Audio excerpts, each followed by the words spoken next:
Sipa. Dah. Macam dah.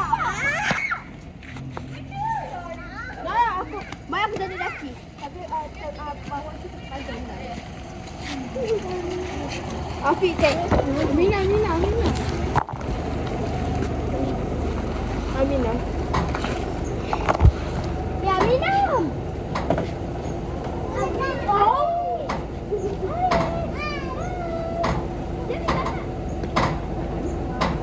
Afiq cek. Yeah.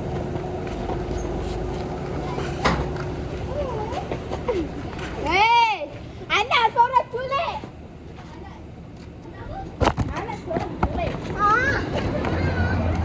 Suri. Jangan. Mahal. Dia fikir iPhone ni je mahal. Ni iPhone 12 tau. Pro. Sepak bang. San nah. Buri curi.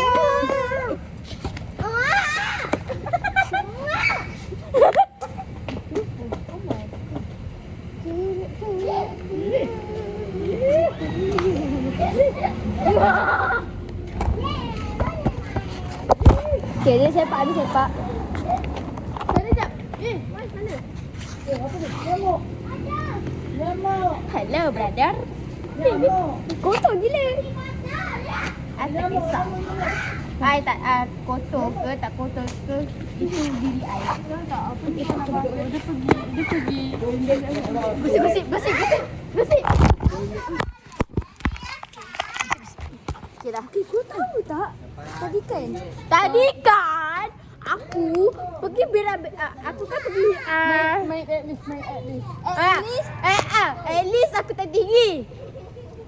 At least aku pakai tudung tak adalah lipat-lipat. Kau ada kat sekolah tu. Syazah. At least aku terkenal. At least aku pakai tudung biru seorang. Satu. Tak tahu. Durin. Satu lagi. At least nama dia Sophia.